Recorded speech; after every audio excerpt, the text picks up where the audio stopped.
What's up, everybody? It's your boy, Big Game James, and this is Game's Pewter Perspective. Hey, before we get started, please remember to like, subscribe, smash that bell so you know every time that we drop brand new content. So in week 4, the Tampa Bay Buccaneers lost to the Kansas City Chiefs, 41-31. And I'm not one to make excuses, but the Buccaneers' routine was off because of the hurricane that was coming through. I don't care what anyone says. If you played sports before, especially professional sports, anytime your routine can get messed up, it can be a little bit of an effect.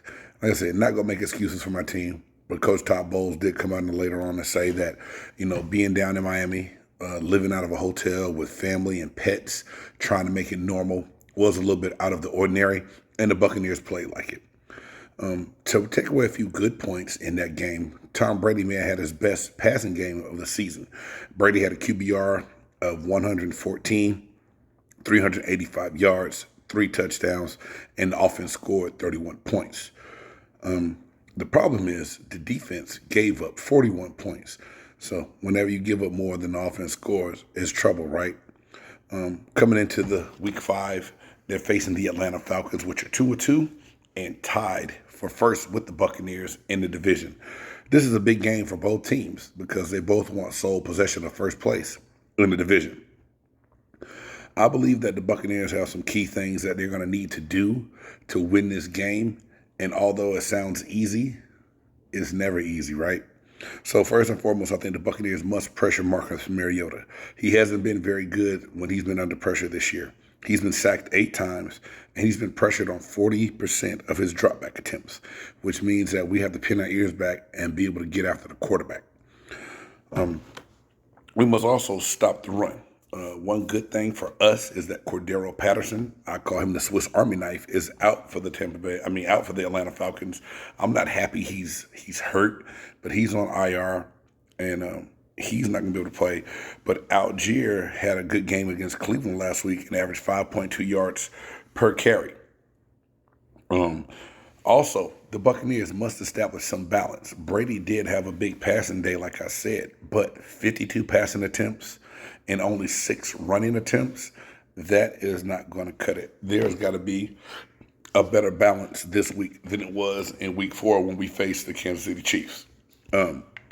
Next tip. I believe we got to take Kyle Pitts away. Now, Kyle Pitts has not been having a great season this year. He's really fallen off when you look at the standards that was set by him last year and how he performed as a rookie. But he's off to a slow start right now. This season, he only has 10 catches, and he's only been targeted 20 times in 4 football games. But that's always scary to me because that's the time that one piece that's been playing bad tends to get loose and have a good game.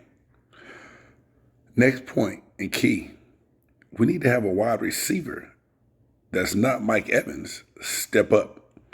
Mike Evans had a great game last week. 8 catches, 103 yards, 2 touchdowns, coming off of the suspension. But we know that the Atlanta Falcons have A.J. Terrell, who they're going to try to put on Mike Evans. And after the first 2 games, Terrell's been back to his shutdown corner form in the NFL. So we're going to have someone else step up. And who else would be better to step up than 2 guys that are facing their former team? Russell Gage and also Julio Jones. We've got to get some production out of them. I believe that Chris Godwin's going to be fine. He's going to run what he runs. Mike Evans will do what he can do, but he's going to get the best corner and the safety help and see more double teams. We're going to really need Gage and Julio to step up to make a difference. Also, protect Brady. Give him time to pass when he does pass. This guy, Grady Jarrett, Grady Jarrett's probably one of my favorite defensive linemen in the NFL. He has a motor. He plays well. Right now, he has 3.5 sacks. And the Falcons may look to line him up over Luke Gobucs, who's been struggling a little bit as a rookie at that guard spot. So we're going to have to slow down Grady Jarrett, give Brady some time to pass the ball, and keep him upright. Again, not 52 times, Tom, but however many times he does drop back, we got to slow down that Grady Jarrett pass rush. Also, this is a must-win game solely because, like I said before, we want first place in the division. I'm not super upset about the Kansas City loss. I mean, I want us to win every game, but to be realistic, it's the NFL. You're not going to win every single game.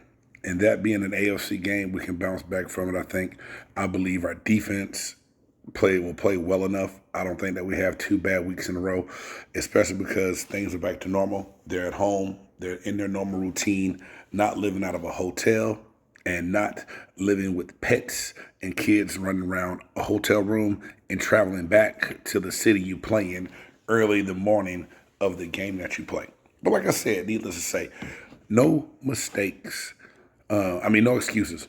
Not going to make any excuses about the loss. A loss, but this is the perfect week for us to get back on top. They have Tampa slotted as an 8.5-point favorite. I think that I'll go ahead and say that we win by no less than 7, no more than 10. I think it was going to be a tougher game than what people think.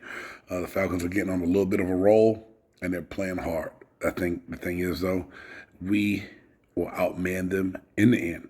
Hey, it's your boy, former Tampa Bay Buccaneers defensive tackle, Big Game James, and it's James's Pewter Perspective. Like, subscribe, hit that bell. Peace.